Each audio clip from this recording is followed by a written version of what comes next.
We are live. Welcome to this installment of the American Paganism and Witchcraft project. Already having trouble talking, as you can tell. A little overexcited today. I hope you like what I'm going to be bringing to you. First order of business, though, got to confirm we are live on all of the places. If you are here, please let me know in the live chat. Hello to Raven Wolfgar on the Rumble side. He says he broke the like button. He should have ever so delicately tapped it, and there was no need to get all smashy with it. Well, I'm sure the button will recover in time. I don't think you heard anything. And besides, sometimes these buttons are a bit resistant, so you've got to make your full force of intention known with them.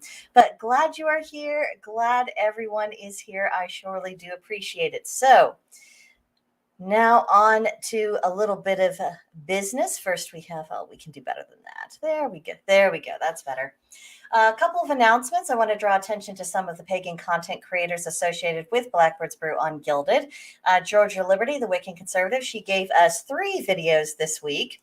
You can always tell if she's just come back from vacation or after she's taken a little bit of a break because her work drive just goes into absolute overkill, and she gave us 3 interesting topics: Be Like the Animals, Picnic with Purpose, and State Legislative Shenanigans, all well worth your time. Definitely check her out. You have a link to her channel in the description box below. So after the stream, go and see what she's been up to. And Mr. Raven Wolfgar, who is here with us on Rumble today. He gave us the weekly reading for 7/12/23, titled Today We Fight. So if you're needing something to kind of bolster your spirits a little bit, I think he has something you just might be interested in. So now down to the proper business of the day and why we are all here. There is a place in Blackbird's Brew. There's a chat place that anyone who wants to talk about this project, they are certainly able to. And Azamutu, who's been a member of Blackbird's Brew since its inception almost, at least on the Gilded side, he had this to say. It strikes me that an emerging American paganism will by necessity be defined by iconic aspects of American history. Just as the club, axe, dagger, arrow, sword, spear, and shield feature heavily in Old World Paleo-paganism, Bowie knives, revolvers, and repeating rifles should likewise occupy a place of prominence. And then after Azamutu posted that, another member, Haunted Pagan, who is the host of the American Folklore and Paranormal podcast, he also suggested adding brass knuckles and grenades to the list. I think we need to investigate some of the more spiritual applications and relationships we might have with weaponry, particularly those who might be leaning more towards the Norse gods, because that is a huge thing, particularly for men, because even if they aren't necessarily called to the way of the warrior, they all have that protector inside of them. And so their relationship with the tools they use to protect and defend if it becomes necessary, that is much more intimate and personal. And I think that's worthy of a podcast all of its own. So, gentlemen, let me know if you would like to discuss that. But the moment that Azamutu said this, I mean, it just something clicked in my head, of course, we should be looking to our own history for our primary symbols, these symbols that are very deeply personal to us and part of our shared history and experience. Because the idea of the Bowie knives, the revolvers, the repeating rifles, that conjures up an image in most Americans' heads, particularly people who have any familiarity with our history during the Old West. And then once my thought got on that track, it just spiraled and whirled, and it took us on a whole journey. And now I'm bringing part of that journey to you. On the topic, because once I brought up the fact that he really did conjure up images of the Old West for me. He suggested a couple of books, and they were seconded by Haunted Pagan. The first is Taming of the West, Age of the Gunfighter by Rosa, and The American Frontier by Davis. Evidently, these came out in the 90s, kind of coffee table books.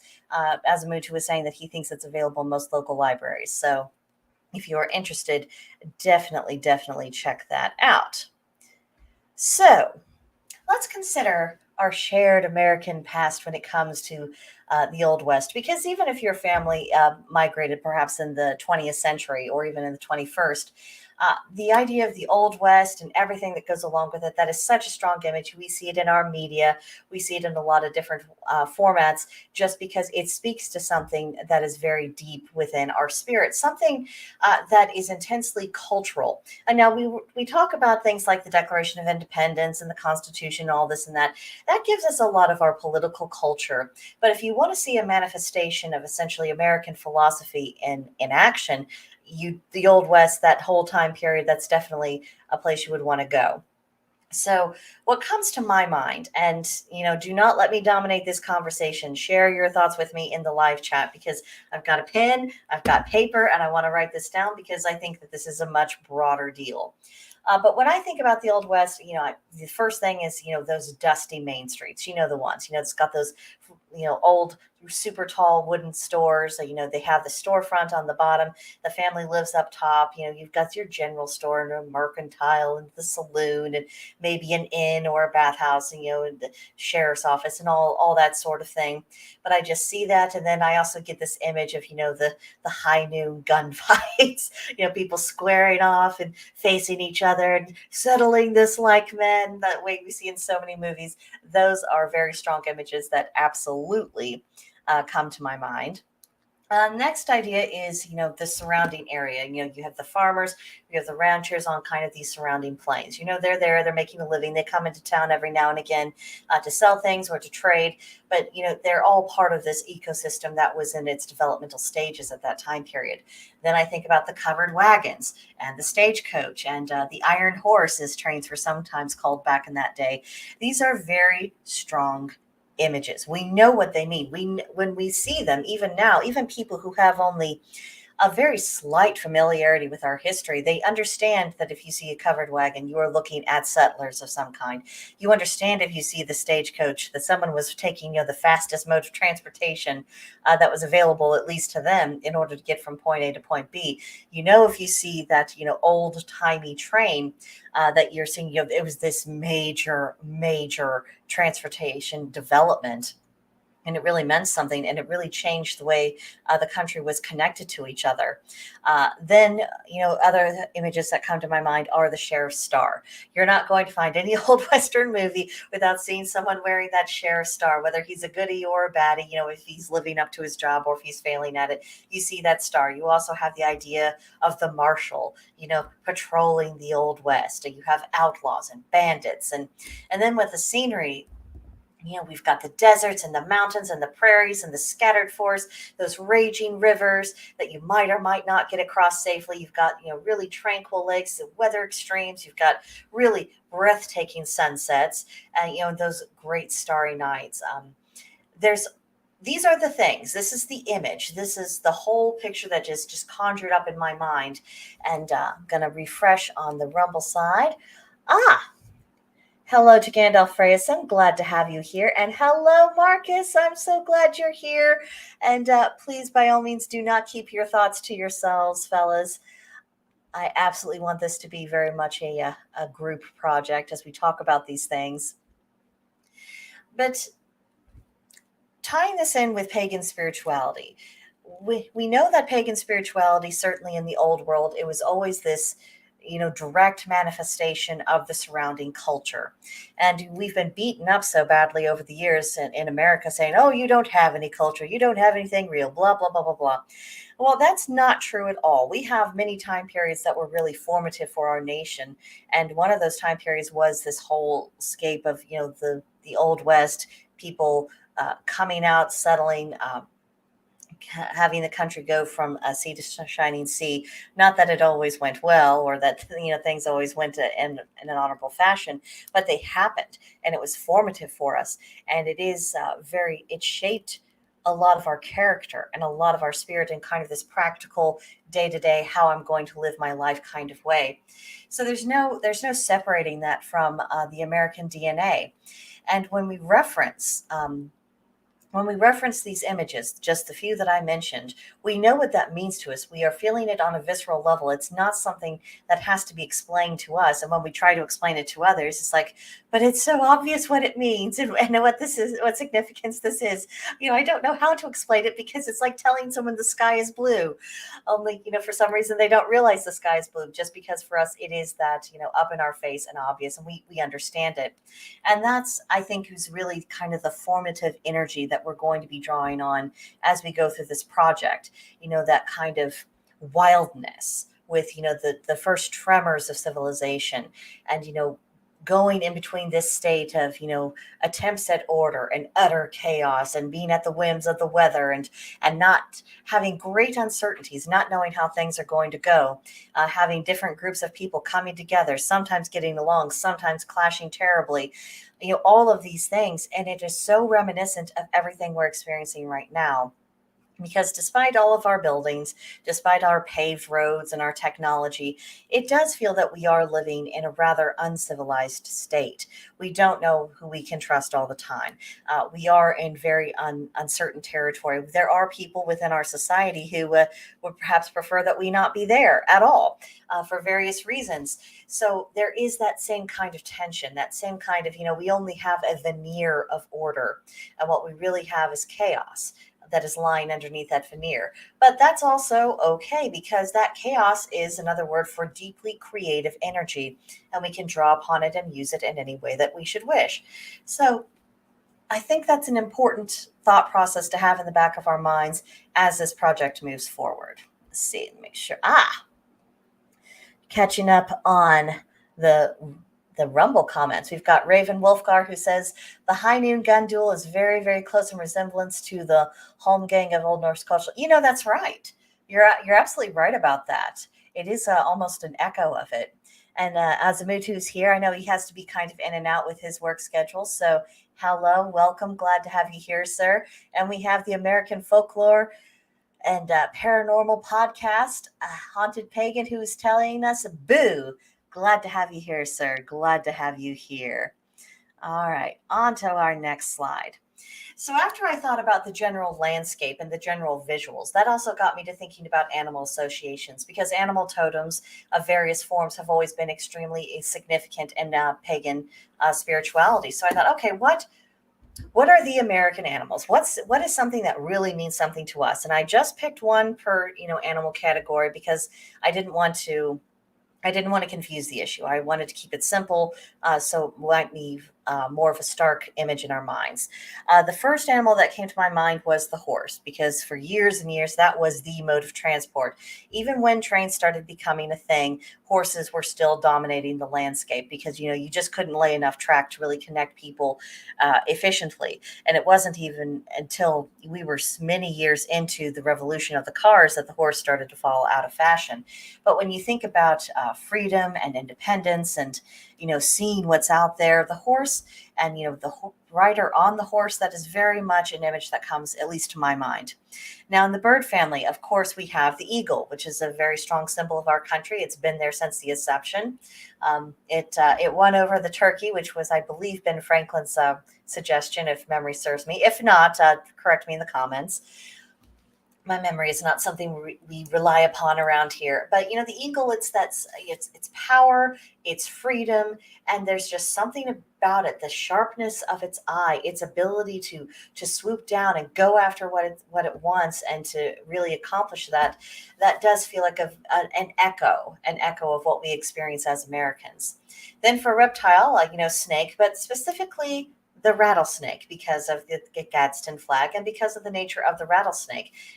If you leave it alone to its own devices and you don't threaten it, it will leave you alone, and we're all good. But if you threaten it, then you're about to have a problem. And even before it strikes at you, it has its customary rattle, and it's shaking its tail and letting you know it's there, and just back off, don't bother me, or I'm gonna get you. And I think that's also a character trait that is pretty consistent with the American character. Leave us alone. Don't interfere with us. As long as we're not violating and intruding upon someone else, and it's all fine. we're cool. But if you bother us, we'll say, I'm here and I would prefer not to be bothered. And then the bothering goes on for a long period of time, and then that rattling starts. And right now in our society, I think we are very much in that rattling stage of things. And hopefully we won't get to the point where they're striking. But we'll have to see. That's a different conversation for another podcast. In the amphibian world, I picked the toad, specifically because all amphibians, they are creatures of two worlds. They are part of the land. They are part of bodies of water. And honestly, I think that's also reminiscent of who we are as Americans, because especially for us pagans, and especially for witches, who we live with, one foot on this side of the veil, one foot on the other side of the veil. And for us as a people, for so many years, we've had one foot on wherever our ancestors came from, and then one foot here, and navigating the two. And we're still feeling that, because it's not a question with this project, or even with this country, about forgetting where we came from or throwing all of that away. I don't think that's good. I don't think it's helpful.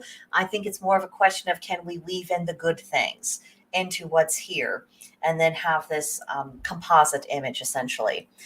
Then for the fish, I chose the salmon because of its tendency to swim against the current.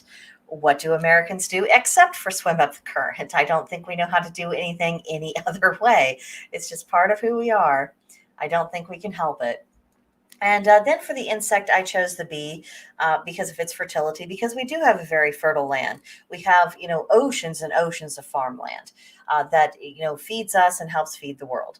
We have all kinds of land that is very suitable for ranching. We have lots of areas where we can mine for various minerals and for oil and gas and all these things. And these are all things that are very life sustaining, that allow life to continue. And so I thought the bee was a very good representation of that. But these were just my ideas. So, definitely share, in the comments or at Blackbird's Brew, just what you think and what you think of these. Do you have any others to add? Are there any that you disagree with? Let me know, because, again, this is not a project of one woman. This is all of us coming together around the table, digitally speaking, and asking ourselves, okay, just who on earth are we? What actually represents with, what actually resonates with us? Because, we are defining our identity. All right, next thing up. I thought about archetypes associated with the Old West, and I don't have a completely exhaustive list, but certainly I think we've got something to start with. First of all, the pioneer. You cannot think of the Old West without thinking about the pioneer, people who went out in their covered wagons from wherever they came from and finding some place to really settle and establish themselves, whether they were going to be part of a town and set up a business there, or if they were wanting to establish a farm or a ranch, whatever it was they were doing, they went out there. They stepped so far outside of their comfort zone that they literally left everything that could possibly be spared behind. They were risking life and limb. They were risking their children, their health, facing who knows what kind of dangers, knowing that absolutely nothing was guaranteed to them. There's a kind of stubborn bravery to that. And it's a quality that I think we need back. It's not going to manifest in exactly the same way, because, we're not settling new lands. We're not going out and conquering our neighbors and imposing our way of life on them. Well, okay, those of us who are American citizens are not. What people do in Washington, that's an entirely different issue. But, we the people, that's not what we're really doing. But we still need that pioneer spirit when it comes to innovating with technology and innovating within our culture, defining who we are, building upon that, letting it evolve in a very natural way, in a healthy way. And the same with our spirituality. Are we willing to blaze this trail? Because we're not alone. We're starting to have a bit of a wagon train. I've got the people in comments and people at Blackbird's Brew, and we're not alone. No one's having to do anything alone with this, just like the pioneers would often set out as part of a larger train. Another archetype, of course, was the farmer. You're not going to have any kind of community settled if you do not have people growing enough food to feed themselves and enough of a surplus to where they can actually trade and do other kinds of business. The farmer has been absolutely foundational for this country, and honestly for any country that exists. You're not going to exist unless you have proper farmers, professional farmers who know what the hell they're doing. And then, of course, one of the famous archetypes with the Old West is the cowboy. He's tending the cows. He's going on these cattle trains. He's taking care of them at the ranch. He's, like having gunfights and having adventures and all this stuff. The cowboy is one of the most easily identifiable masculine archetypes in American culture. There's a reason why you still have people whose manner of dress and presentation and even their accents is reminiscent and calls to mind this archetype of the cowboy. It means something. The other next archetype on my list is the lawman of any variety, whether it's the sheriff or the marshal or whatever else. And there's such a different feeling contemplating, the man who was the representation of the law in the Old West, as opposed to what we're dealing with now. This was someone who had roots in the community, who took on a conscious responsibility to be responsible to being sure that, when things went wrong, someone was there to step in and intervene and redress the grievance and see that what needed to happen happened. And that's such a difference from what we're experiencing with law enforcement today. So often, it's not their problem. Oh, I didn't get paid to care about that, or I'm not rocking the boat because my pension or whatever else. The lawman of the Old West had, if nothing else, a backbone. And that is something that we can definitely draw upon as pagans and as Americans. We need that backbone. Then we have the highly romanticized archetype of the outlaw. We have the glorification of Jesse James and similar figures, not because anyone likes the violent things that they did, but people like the idea of someone who breaks rules. Our whole country was founded by people who broke every single rule possible in the rule book with which they were acquainted. And the outlaw in many ways seems a natural extension of that, because sometimes the outlaw is defining the law for very good reasons. For example, during the time period of Prohibition, which is past the Old West, but I'll reference it here. The government, had this amendment, and they just decreed, well, we've just decided that no one gets to drink and no one is able to make these decisions for themselves. And suddenly you had people who started to drink, who had never drunk before, as a matter of principle, saying, I'm an American. How dare you think you're going to impose this on me? And then we had a new breed of outlaws. Unfortunately, it did also create the mafia, but that, again, different subject for a different podcast. But we had people who stepped up to service that market. And some of them did it for principled reasons of, like, it isn't right. People get to decide these things for themselves. Some people did it just for economical reasons of, hey, I can make a boatload of cash. But there is, we are a little bit slower to condemn certain kinds of outlaws, because sometimes the outlaws of American society were the ones who were actually living out American ideals. Not always, definitely not universally, but there's a reason why we have a soft spot for a certain kind of outlaw. Next archetype is the miner. There was all kinds of mining going on during this era. People mining for gold and for silver, for other precious minerals, people who are digging deep for other reasons. And of course, we are going through a period of time in which we are digging deep. We're trying to discover who we are, what that means for us spiritually, what that means for us as a culture, what that means to us going forward as a country. We're all digging in deep. We're trying to get down to the very bottom of everything. And the miner is a very useful archetype. And then, of course, what would the Old West be without the preacher? You got to have a preacher. No sooner did we have saloons in Old West towns than suddenly we found churches going up very closely, and usually having preachers, thumping their Bibles and lecturing about the evils of whatever was going on inside the saloon, real or imagined. There is something rather evangelistic about American culture, probably because we were settled by many people who were of the evangelical bent of Christianity. We're not going to quite get that out of our DNA, but there is a good side to people who are willing to advocate on behalf of their beliefs. As long as they're not using force to impose it on others, it's tolerable, it's livable, even if we find their message obnoxious in and of itself. And honestly, what else are those of us who are speaking up on YouTube? I mean, what is it that we're doing? Or people who are writing the books or doing other kinds of public advocacy for paganism or pagan principles? We are essentially occupying that mold of the preacher. Although hopefully we're not as obnoxious. I hope. Next archetype is the soldier. There was a lot of military activity going on in the Old West, particularly with frontier wars with their native tribes and, broken treaties and everything else. Um, it's a very complicated archetype. But I think that's just been the lot of soldiers throughout all of history. They are called upon to do things that are usually questionable at best. Okay, we're going out to see this threat. Well, are the fearless leaders, are they being honest about that threat? Is it actually a threat, or is this something that's just expedient for them to tell everyone else? These are not easy questions, and the soldier does not have the luxury of really examining those questions for himself. He's there to do a job and to execute orders, and so that's a very difficult spot. It's an interesting thing. It's worth further discussion, I think. Another archetype is the school teacher. We do seem to have fewer archetypes that are more leaning towards the ladies, but I did bring to bear the ones that I could think of. The school teachers coming around actually in that one room schoolhouse, teaching the kids, their sums and how to read and write and some fundamentals of the culture.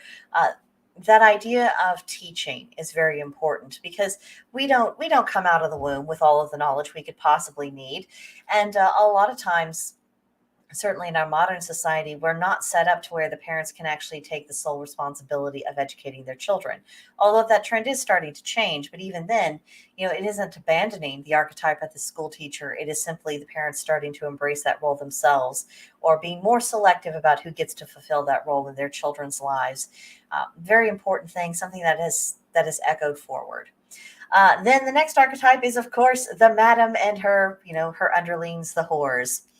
Um, these were these were usually businesswomen who were in a very tight spot. I don't think there was a particular rush of women who went into that profession, but profession it was, and that's another one of those sticky wickets when it comes to American culture. This was something very real in our past, and it's a very sensitive topic today because we have, as recently illustrated by that film, The Sound of Freedom, we have terrible sex trafficking problems. It isn't just a question of, adults being driven to desperation and, doing what they think they have to do to survive.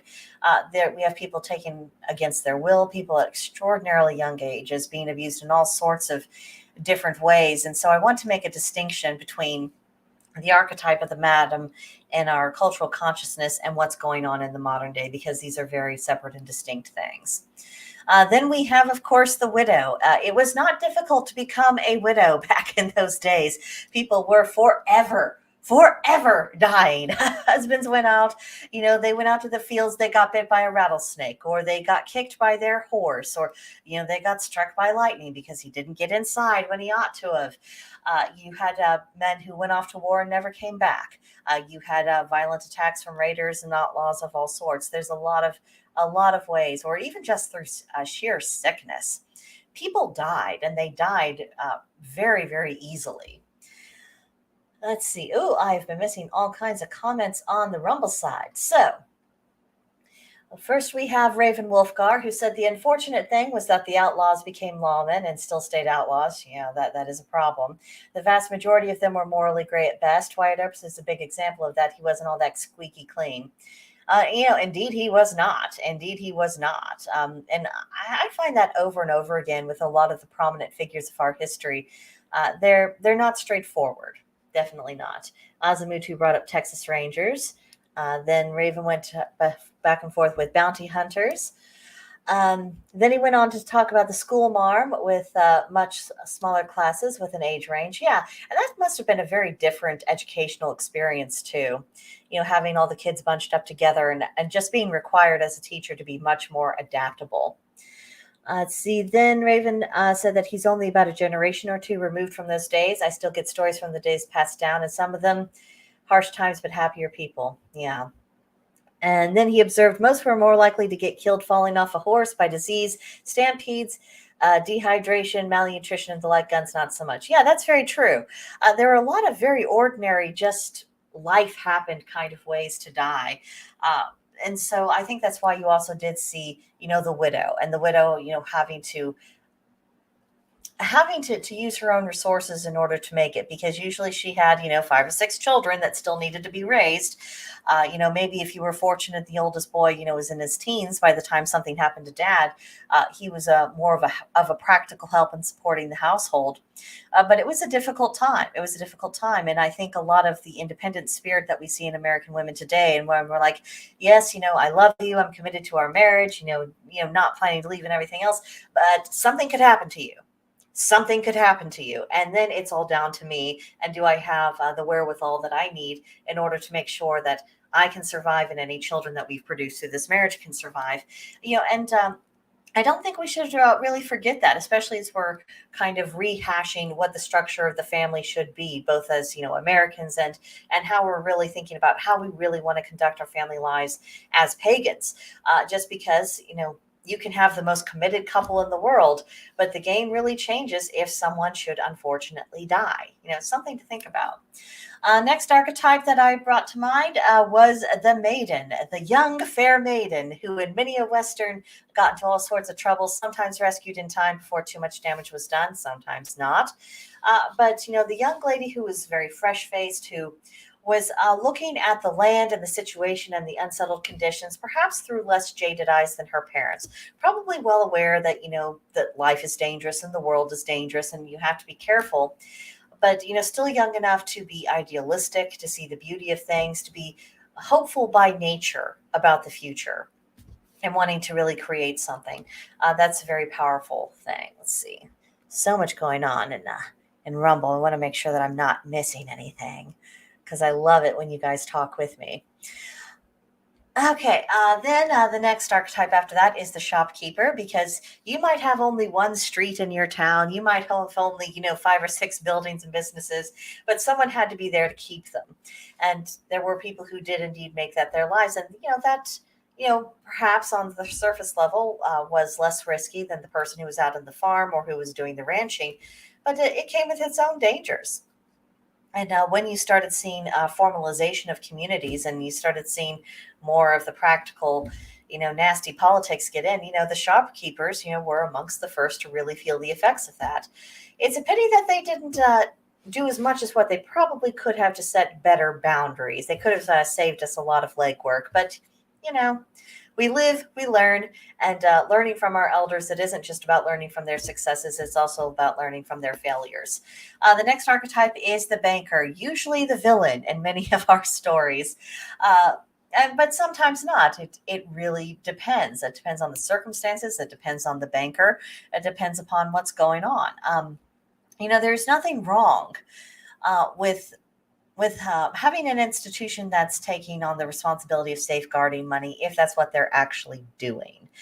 But so often, and particularly in the modern day, that is definitely not the case. But still, the idea of the banker, someone who's prosperous, someone who's taking on a position of trust with money of all things, this means by which we support our lives, that's a powerful thing not to be dismissed.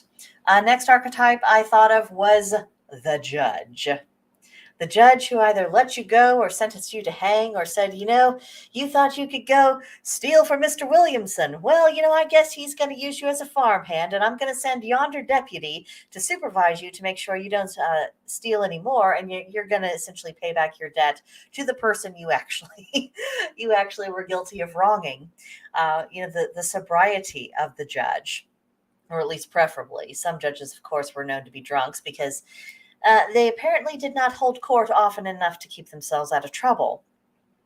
But the idea of the judge is someone who's, who's taking on that responsibility of negotiating life and death, of deciding how courts rooms are really conducted, what's required of everyone from the attorneys to the defendants and the complainants and the jury members.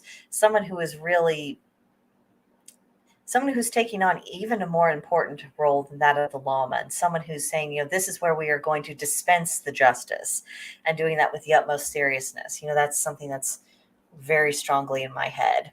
And then the last archetype I thought of was the stranger, the person who strolls through town. No one knows who they are and what they're doing, and sometimes they're this wonderful influence who really helped you out in a pinch, and sometimes they were the means for the desolation of a town. But either way, the idea of that stranger, that trickster character, that's an archetype that I definitely resonate with. Let's see. Ah, we do. We've got Azamutu saying, my grandfather was a deputy Texas Ranger. He was given a badge, two revolvers, and a Stetson hat. That was his whole uniform. I love everything about that. I should like to see I should like to see a restoration of that sort of thing. And then Raven said that he's got stories for me from those times, and I look forward to hearing them. 1000%. I certainly do. Okay. So a lot of territory covered with the different archetypes we might be drawing upon, and it's easy to see how the roles in the Old West society, the roles that people played, and the temperaments involved in them, and the goodness and the badness and the morally gray areas that you can find within each and every one of these archetypes.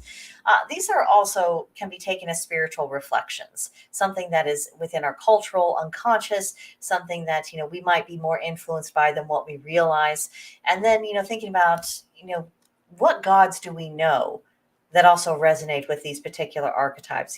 This is something for us to explore.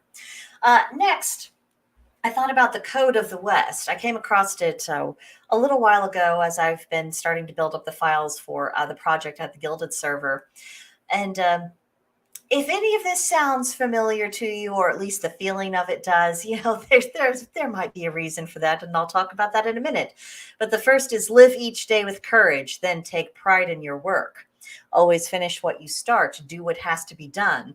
Be tough but fair. When you make a promise, keep it. Ride for the brand. Talk less and say more. Remember that some things aren't for sale, and know where to draw the line. So, for those of you who've read the Havamal and pagan works like that, proverbs for our people, doesn't the Code of the West kind of encapsulate that? Couldn't you find much more flowery expressions of essentially those principles? It struck me as interesting, and the more I look at it and the more I think about it, the more I'm like, yeah, I mean, so much of the pagan spirit did really endure, particularly in those who did come over to American shores. Those cultural echoes that the church did not stamp out. They were really manifested here, especially with the independent spirit. And, you are the person who needs to take care of yourself and your household. And then you can worry about community and what's going on there and who's doing what and why and how. But really doing your part and taking on the responsibility for that and living up to the full measure of adulthood. What we see in this Code of the West, it is essentially a relatively modern rendition of the same principles we find in the Havamal and in the Celtic triads and in some Greek and Roman philosophy. This is just our reiteration of it. I'm always very drawn, and I'm inclined to place importance upon things that are patterns. And these general ideas, no matter how they're stated, whether it's very poetically or whether it's very brusquely, these ideas keep enduring generation after generation, no matter where we seem to be living as a people, no matter what the dominant religious overlay is. These things keep surviving, and partly, of course, it is because these are solid principles for living life on Earth. You have a much easier time getting through when you are living in a manner that is similar to this. But also, I think it is just kind of that pagan thread, that pagan spirit that had a fuller manifestation once America got started as a country, once we started expanding westward. And, even though people didn't have the words for it, that, cultural genetic code endured, and it manifested in this very strong way. And now we have it today to look back upon and use it, most definitely. Okay. Azamutu says you should read the stories of Judge Roy Bean. He was hilarious and very real. I am writing that down. Let's see. Give me just a moment, everyone. Judge Roy Bean. And then Raven Wolfgar said that the Cowboy Havamal reflects that. Yes, absolutely. Jackson Crawford introducing us to his grandfather and his dialect in the most grounded parts of the Havamal. I can imagine Sam Elliott reading that, and it's epic. Ooh. We need to start a GoFundMe and try to pay Sam Elliott to do that. I think that would be absolutely spectacular. You would do a wonderful idea, wonderful job. I can get on board with that. No mistake. All right. So this brings me to a related section. It's not a direct descendant of it. This is something I was talking a little bit about last week, and it's something I did want to bring up this week. But I think it is relevant to this idea of taking some inspiration from that time period of the Old West, because I've been asking the question lately of what would an American pagan temple look like? What would it look like if we had a building that reflected the spirit of who we are, something that nestled into the landscape in a very natural way, and something to where whatever gods we are bringing to it as Americans, those gods would have a place there. We would be able to understand them in that context. And this vision board, which it isn't complete and it definitely is not representative of every single image I've collected thus far, but this is what has been popping into my mind. Something that is very rustic, something that is drawing upon natural materials, timber and stone. Something that has some of the echoes that we'll see in some Northern European temples, with the tall gables and steeples, but also something that where you could also envision, just outside, out in that field somewhere, you would have this small circle of stones where people would gather together for outdoor worship, but also having a place of shelter, being in a very rural area. I live in Missouri, and so I was looking at this from a very Missouri kind of standpoint. And we have a lot of those rolling hills. So I could just imagine a structure kind of like these that I've referenced, in the center of that, that center of that openness, and having walkways to different areas in stone, and having fire pits where people could gather around, a lake nearby, a stone circle for outdoor rituals, walking trails for people to come and go. And the idea just snowballed in my head. I was just like, this is definitely the droid that I am looking for, essentially. uh, and I could just see us having god poles or statuary representing different deities who are whose I guess field of concern really strongly relates to the area that we're in. Because I'm in Missouri, it's all about agriculture and a lot of mining and things of that nature. Craftsmen gods, agricultural deities, people having to do anything with the arts. um, these are deities who I think will be very at home in the environment that I'm in. Someone who's close to the ocean, a lot of the sea deities will probably speak a lot louder to you. And of course, you'll be in a different environment, so you'll want a different style of architecture. And I even got to thinking about landscaping, making more use of native plants, incorporating certainly tree species that had cultural significance and that ties back to the old world, but also really elevating and embracing and celebrating our native species as well. Wildflower meadows that you have paths through, um, different kinds of trees that really that thrive very nicely in this particular environment. Something a more relaxed, a more rustic style of landscaping. Because honestly, I think that's what we need. I think we've been too modernized. We're feeling too buttoned up, too hemmed in, too trapped. And whereas with our ancestors, they might have been like, oh, we have this temple and it's the cleanest building in here, and it's the most elegant, and then we've got gold there and we've got that, because they were living in fairly rustic conditions on the everyday life. So with their spirituality, they were seeking to connect perhaps something that's a little bit more refined. But for us, we're so inundated with technology and distractions and everything else. Embracing the rustic, embracing the naturalists, I think that's something that a lot of us are feeling. So that's the reason essentially why I went this particular direction. And I also thought this would be such a good opportunity in the decorative ways of incorporating motifs of native animals, and certainly in places where it's safe, of maybe even attracting certain native species. I think for most of us, we're not going to have major problems if we're attracting the local birds, and it's helpful. And of course, we want to attract, the butterflies and the bees and other pollinators. That's all very good. But having environments intentionally that are welcome to native species, to where we can coexist with them, or at least they're not causing us too much bother. Um, of course, with some species, we'll have to exercise a lot more caution with. Wolves are very pretty, but they are not puppies. And, probably we don't want to be outdoor doing a ritual and a wolf feeling free to just walk up and, snatch the baby. Same with bears or mountain lions. But just still having that essence, being able to walk into a temple and feel that it is an American pagan temple and that it is of its place and it could be nowhere else, because that's just how much it is drawing upon the local energies. That's the sensation that I would strive to really create. And that brings me to the challenge that I'm issuing to everyone. It is your turn. Create a vision board for an American pagan temple that would look at home in the state you live in.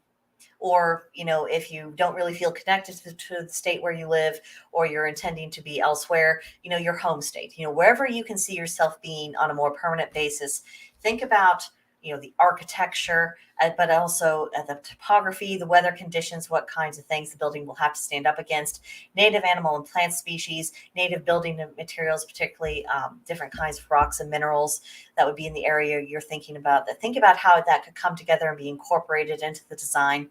And also then contemplate how your American culture and how your pagan spirituality naturally collide, how they naturally weave together, how, there's nothing that has to be forced, just how things can organically grow together. And then try to express that visually and then share it at Blackbird's Brew on Gilded.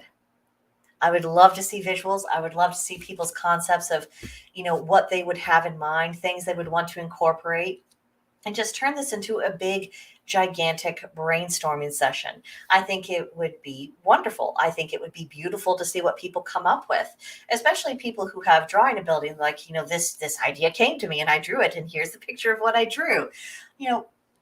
Whatever people have to bring to the table, I think that would be absolutely marvelous. And I think if we start thinking about it now, and if we start talking about it and planting the seeds for it, we can eventually bring this into existence. Maybe it would be a task for the next generation to really make some proper headway with, but, that won't come unless we plant the seeds for it. So this is something we can do. This is something fun. This is something that is about life and growth and establishing ourselves. And it's not defeatist. It is the mindset of people who are seeking victory and who are creating victory for themselves, saying, we are here to stay. We deserve to be here. We are a part of this great thing. We're not the whole great thing, of course, but we are a part of it, and that is legitimate and it matters. And here's how we would like to visually be part of that in a way that is open, in a way that can be seen, in a way that, visitors can come out and see what it is that we're doing, to where, our fellow pagans can come here and gather together, and to where we can have meaningful celebrations as communities, working towards that day, working towards that fruition. Do we have anything else better to do? I can't think of anything. So I would hope that people might be on this page. Let's see. Okay, we've got Steph on Rumble. Raven Wolfgar says most home structures on the Old West could be pretty drafty. They weren't exactly up to code by today's standards, but that was meant to be shelter, not much more. Very true. But we can take some of those architectural motifs and, make sure that, we're airtight where we need to be airtight, and to where we can make things last where they should. Let's see. And then Gandalf wrote, consider the Germanic proto-ancestors with differing landscapes in Central Europe, Western, Northern Europe, Eastern Europe, British Isles, Iceland. They adapted, so can we. 1000%. That's exactly what I'm getting at. And we can have echoes of our heritage, because all those places in Europe, that is part of our heritage. And we've already brought a lot of the ideas of the architectural styles there and adapting them to where they are really suited for the environments they would be in. That's definitely a work we can do. 1000%. So next thing we've got to address is I will very shortly be going from a town witch to a farm witch. Gotta move. The little house in town, and when I say house, I mean half of a bungalow that is shaped like a shoebox and about as big. The house that it is, that you see, my landlord, he died last year. His widow and his son have been attending to his affairs, and they have sold this house. And the new landlord has something else in mind. They're planning to do other things. So we've got to move. So the gradual pace we've been working at the farmhouse here locally, we've got to really speed that up. And there is a massive amount of work to be doing. We've got a roof that needs to be re-roofed. There's no workable bathroom there at present. We need to get something that is functional. And then, of course, I said before we move in, at least get our bedroom painted. I need to have a different color on the walls than the beige that I've been surrounded by for years and years and years. I am starting to lose it. So we are getting on top of that. It's a bit difficult because my husband, he's been working, usually 6 days a week, or at least 5.5 days a week. So we're having to squash a lot of work into a very short period of time. And so that's going to have its consequences for sure. Also at the farm, I think we will have enough time to make sure that the internet situation is taken care of and that it's going to be workable, just for our general use and also for what I do here with the channel. But there are potential snafus. Things may not come together. And of course, by the time we'll be moving in, because we hope to be actually in there, albeit in very rough conditions, by September. That's the goal. I think we can do it. Again, it'll be really rough. So if I seem a bit frazzled, or you see a backdrop that looks like it's a construction zone, that's because it absolutely is a construction zone. And my hair might be doing interesting things, because it seems like when I get stressed out, my hair starts to stand on end. So, that could be an interesting visual, especially as we go into spooky season. But there's just stuff that could be coming up. I think we'll get it ironed out, but, just in case, I wanted to put it on everyone's radar. That could be an issue.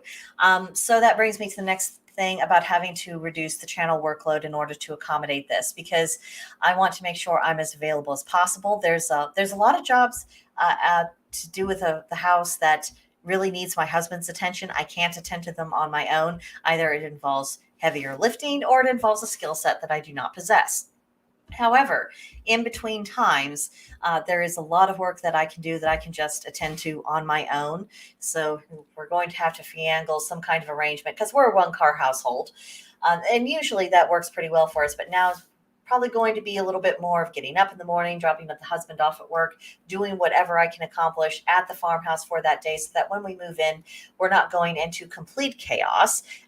It is a little bit more manageable, and anything that I can take care of on my own, that's something that is off of my husband's to-do list, so that he can come in, do the major work, and get that to-do list knocked off so that we can move as soon as possible. So what I'm going to do starting in August, I have enough time to get the July videos taken care of. But in August, I'm going to be reducing to 2 pre-recorded episodes per week. I'm going to be carrying on with the Havamal series, because I think that's absolutely important, cannot be abandoned under any circumstances. I've been doing a verse a week, and we'll be finishing up with that series the 3rd week of February in 2025. But those are shorter videos, and so that's something I know that I'm going to be able to reliably continue. And then the other thing are the Wicca classes. I began that project. It was going to be a 3-year commitment from its inception. And Wicca 202 will be completed in August, and then going forward from September to the following August will be Wicca 303. That's the 3rd and final installment of that series, and in which case I feel like I have really done what I ought to have done. I'm going to be doing those. I'm pretty sure that no matter what else is going on with the farmhouse and getting everything situated, I will still be able to do that at least. So the live streams will be kind of catch as catch can. I'm going to try to maintain at least showing up at least once a week. And I'm going to be doing, so long as I have the internet for it, I'm going to be keeping up with all of the group chats, because, we have our Wednesday evenings. We have our monthly project group chats having to do with, this and the further evolution of pagan spirituality in America. And then, of course, we have scheduled group rituals, because that's something that I've started to offer this year. And I already have the ritual templates laid out. I started to create a lot of cheat sheets for our holidays, both spiritual, cultural, and secular. They can all be found under the project category at Blackbird's Brew on Gilded. So if I am out of the picture, incapacitated, or if or if my internet is spotty, people have what they need in order to carry on with that.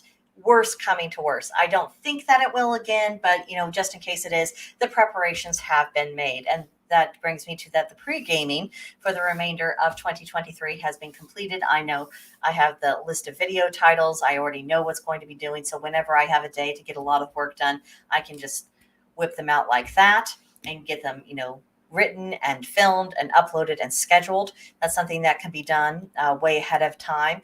Also, the good morning slide and, the astrology for the day, the tarot card of the day, the devotional, the magical correspondence tidbit of the day, the seasonal, I thought this was pretty, and so I'm sharing it with you. That's essentially what the seasonal delights are. I have all of those done. They're in their nice little files on the computer. They're completely taken care of.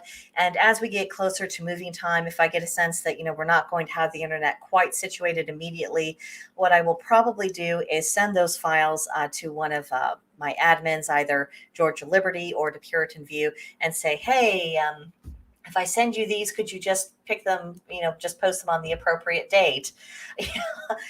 So worst coming to worst, I do have a game plan and I can figure something out, but I just wanted people to know that is coming up. And lastly, expect updated visuals, changes of video intros and title pages and outros. Expect those to be a little bit different in 2024 to reflect my new environment.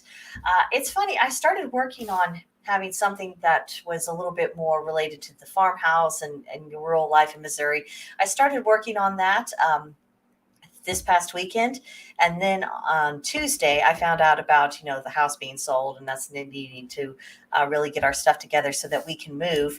And I thought, And then that got me to thinking about how for the past couple of weeks, I felt this really strong push of, everything you can prepare ahead of time, get that prepared, get way ahead of your work. It's been very strange because as much as I'm inclined to be a bit of a workaholic, ever since I started working with Loki, he's really tapped that in. There was a lot more focus on, you need to keep your focus on the here and now and allow things to evolve. Whenever there's been an occasion where I have gotten massively ahead of my work, it's always become very readily apparent after the fact about why I was allowed to do that and why he wasn't getting in my way and creating problems for me. So the fact that I am so far ahead right now, that tells me that I am probably going to need to devote a lot of time and a lot of energy to the house to make sure that it's livable, to make sure that we get ourselves situated, particularly before winter. It just tells me that that's where I will really need to be. So the good thing is that prepared, got a plan. It'll all work out. But yeah, I did want people to know that was definitely on the horizon. Now, let me check back here. We've got Raven Wolfgar saying that Gandalf nailed it. He said his family early on owned their land, had a house with a dirt floor, but they were happy with it. Yeah, I mean, we need less than what can be imagined to actually be happy. Oh, and I see that George is in the chat. Hello, ma'am. Glad to have you here. I know you've had your head down working this week, so I really appreciate you being here. But yeah, I think that's what I've got for you folks. That is all that she wrote. I would also be interested in perhaps going in a bit more in depth about the very recognizable, iconic American symbolism and all the things that flow from that, from different time periods, as certainly our colonial and our founding period, maybe the Civil War, because that is such a huge thing, especially since, by all accounts, we seem to be kind of itching for, round two on that one. But there's also major turning points in our society, World War I, the Roaring Twenties, the Great Depression, World War II, and all the decades that followed that. So if you would like to hear a little bit more discussion with that, if you would like to come on with me and have some discussion with that, let's get some stuff arranged. Let me know. Communicate. You have all sorts of means to do so. So definitely make use of those resources because, as always, this is very much a group project and I need a glass of water. Okay, and that is our cue. Better start wrapping things up. Link to join the Gilded group in the description box below, as are the links to all of the associated pagan content creators for Blackbird's Brew on Gilded. check them out, give them some love. There was a meme going around on Twitter yesterday saying that it costs nothing to support the podcast you like. Sharing their videos, giving them likes, commenting. These are all things we can do for free, and it does encourage people, and it also attracts more eyes. So that if you like what someone says and the kind of work that they're doing, um, you can help more people get exposed to it, have some benefit from it. And with regards to this project, the more people who are putting in their 2 cents and offering their ideas and saying, I'm feeling something on more than just a cultural level, this is resonating on a spiritual level, and talking about that, and us even developing a vocabulary, and us starting to see ourselves more so as American pagans, as American witches, and having that really mean something deeply and personally and viscerally inside of ourselves. This is our work as pioneers. So more people involved in that, the absolute better. But I think I have talked your ear off long enough. Thank you so much, everyone, for being here with me. It was amazing to see so many different people in the live chat on Rumble. I'm loving the Rumble live chats. So when YouTube gives me the boot, which we all know that's going to happen someday, Rumble is already here. It's already established. I'm loving this platform, and I am loving the fact that we are really interacting. So lots more of that. Yes, please. I'm going to be as available as possible going forward in view of, this massive project that I have looming. And just thank you in advance for the patience and for letting me attend to this business, and just thank you for being here. Okay, I'm going for reals now. See you guys later. Bye-bye.